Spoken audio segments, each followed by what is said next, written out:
Olha só, é uma coisa louca. Você navega, expressão curiosa, né? Navega pelos jornais, navega pelas páginas de notícia, fuça aqui e ali, e você vê que o Brasil desperdiça uma energia tão impressionante.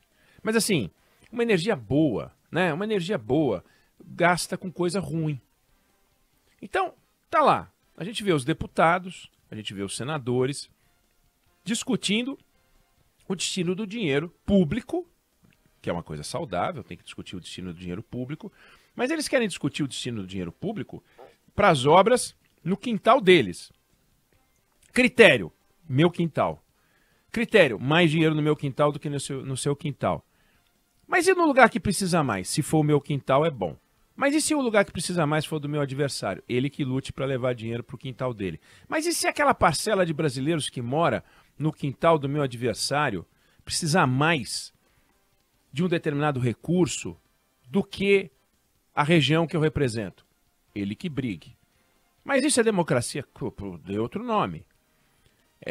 E assim a gente vê o debate em torno das verbas das emendas. E é um nojo. Porque é isso, né? Então, o ministro do Curral manda para o amigo deputado do Curral, que não sei o que, e trata todo mundo como se fosse gado. É uma matemática. Eu tenho mais voto, eu tenho mais peso, eu levo mais dinheiro. Ah, mas é óbvio, sempre foi assim. Sim, sempre foi assim sempre será, e assim o Brasil sempre ficará. Enfim.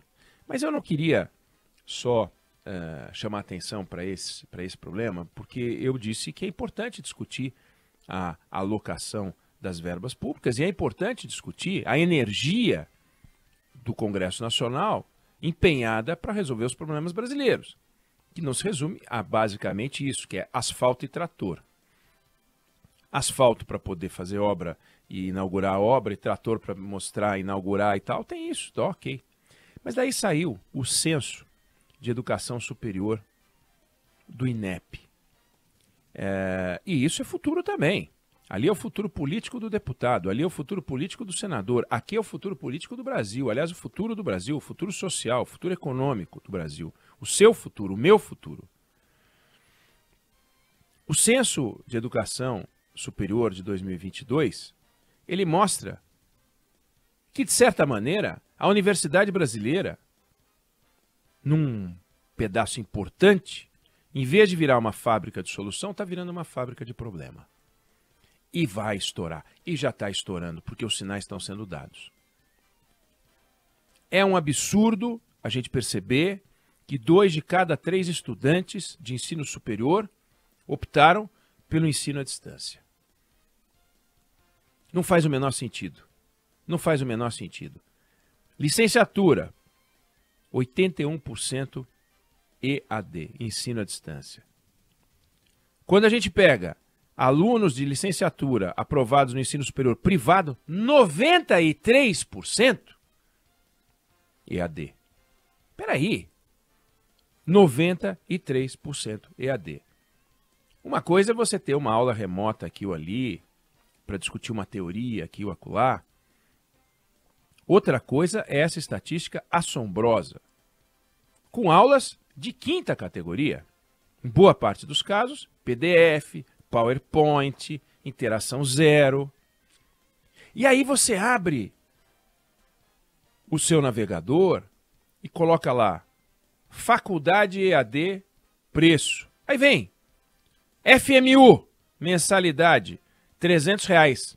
Se for a segunda graduação, R$123. Agora, faça o vestibular sem sair de casa, se passar, a primeira mensalidade é R$9,90.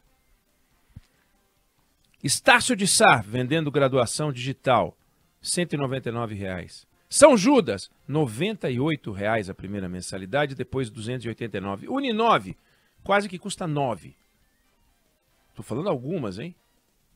Eu não estou acusando elas de nada. Elas divulgam esses números, elas colocam isso como propaganda, elas estão chamando as pessoas vendendo curso como se fosse carne, vendendo curso como se fosse um produto que merece desconto, qualidade. Coloca lá, qualidade e preço. Qualidade e preço. Qual qualidade?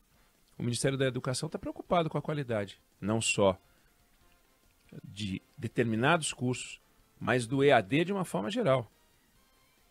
75% dos alunos que fizeram o curso EAD tiveram uma pontuação de 0 a 100, 50. Na prova, no Exame Nacional de Desempenho de Estudantes, 50. Não que o ensino presencial seja espetacular, mas é 65. 65 é 15 a mais. 15 a mais. 15 a mais dá quase um terço sobre os 50. Um terço. O 15 seria um terço de 45. Os alunos têm 50, um terço a mais. Quase. E aí, como os cursos se concentram em determinadas áreas, pedagogia, né? Pedagogia é inacreditável. Pedagogia é uma coisa inacreditável. A quantidade de gente fazendo pedagogia à distância. Essas pessoas vão dar aula para os nossos filhos e para os nossos netos, no meu caso, dos nossos netos, nos meus netos, porque os meus filhos todos já fizeram o curso presencial.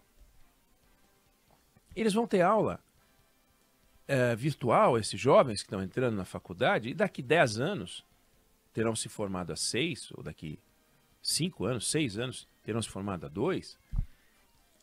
E eles vão dar aula para os garotos que agora têm 2 anos, 3 anos de idade, bebês, crianças daqui, tem bebê de colo agora, daqui 5, 6 anos, está começando a alfabetização, né? Vai ter aula com um professor EAD. Vai ter aula com um professor EAD. Qual professor EAD? Bom, ruim, preparado, despreparado? Quem é que está dando aula para essa gente? Isso aí está virando uma máquina de ganhar dinheiro. As faculdades se entupindo de dinheiro, ficando ricas, e milionárias e bilionárias, fortunas sendo fabricadas, feitas, à custa da boa-fé da população jovem que acha que vai conseguir uma colocação digna, bem posto, ganhando um salário bacana, se formando desse jeito. Em 2018 eram 7 milhões de vagas EAD. Agora 17 milhões de vagas. Vem cá, isso é dinheiro na veia, no bolso dos donos de faculdade. E as pessoas se enganando, pagando 100, 150 reais, achando que vão se formar. Qual é a adequação entre o que eles estudam e o que o Brasil precisa? O Brasil precisa de ensino técnico. Mas ensino técnico é apresentado como uma coisa vergonhosa. Não é apresentado como uma coisa bacana, pois os formados em ensino técnico vão receber um salário muito maior do que esses bacharéis em pedagogia, por exemplo, que vão estudar onde? Vão dar aula onde? Como? Existe, por exemplo, um déficit brutal de engenheiros no Brasil. Os números variam. Não dá para acreditar muito nos números que a gente vê. As entidades de classe falam que precisa de 1 milhão de engenheiros no Brasil, 1,5 milhão de engenheiros no Brasil. Não sei se precisa disso tudo. Você procura os números e você não tem uma referência, mas é muito. E tem levantamento mostrando que para cada 10% no total de engenheiros numa determinada região, o PIB aumenta 2 pontos percentuais. Ou seja, engenheiros. Então, quando a gente fala de ensino superior, a gente está precisando de engenheiro. A gente não tem engenheiro, a gente está precisando de profissionais de ciência da computação. E a gente não tem. Então o Brasil do amanhã está se preparando para abraçar um bando de bacharéis em coisas que talvez não tenham utilidade. E continua a não abastecer o mercado com engenheiros, profissionais da área de exatas, profissionais de ciência da computação e ensino técnico. Robson Andrade, ex-presidente da CNI, Canal Livre, recente, fizemos com ele. Ele falou do ensino técnico, mas com certo desalento. 10 anos de CNI nas costas, não viu esse cenário mudar. E brigou, batalhou, reclamou, encheu a paciência. Não conseguiu, também não conseguiu a reforma tributária, que vai sair agora, mas a gente pega, por exemplo, a Coreia, a Rússia. A Rússia é o país que mais forma engenheiro no mundo. A Coreia tem 20 engenheiros por 100 mil habitantes. A Rússia também. 20 engenheiros por 100 mil habitantes. O Brasil não chega a 5. Então, veja, é proporcional, né? Por 100 mil habitantes. Se o Brasil tivesse 100 mil e a Rússia tivesse 100 mil, eles teriam 4 vezes mais engenheiros do que a gente todos os anos. E a gente não percebe isso, não olha para isso. Qual é o debate que está sendo feito disso? A gente está discutindo a baixa qualidade do EAD, e que é um absurdo. Aí as entidades de classe das faculdades dizem que o EAD democratizou o acesso ao ensino superior. É o discursinho, né?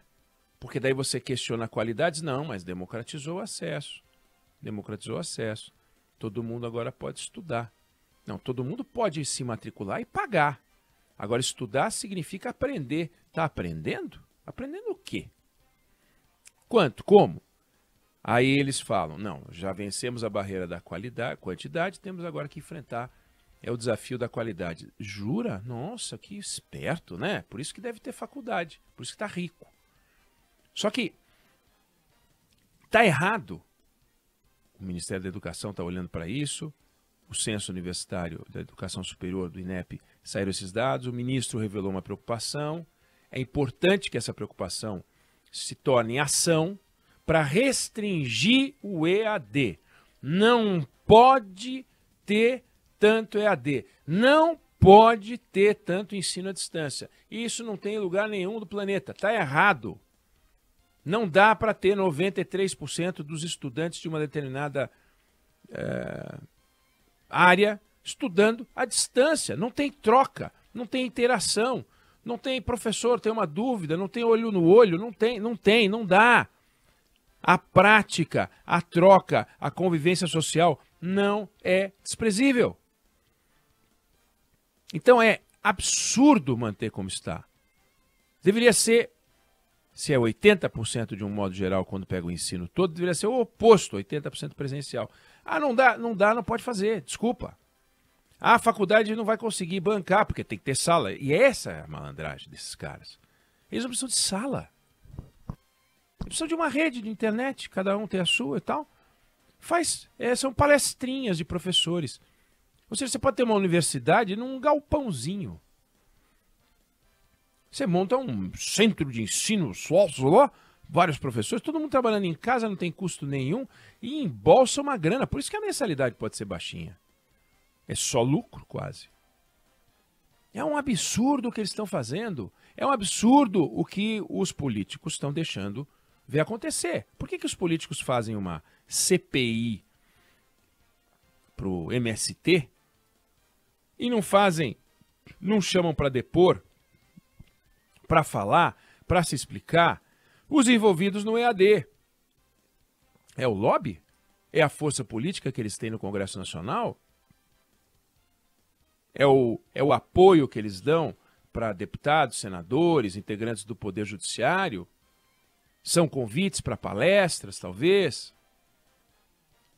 É uma relação esquisita entre o Estado e esses centros de ensino e eles se comportam como se eles fossem bacaninhas? Será que é isso?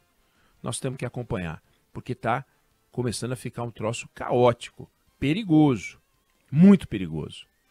Eu não sei se você concorda ou se você discorda, mas essa é a opinião que eu tenho sobre o assunto.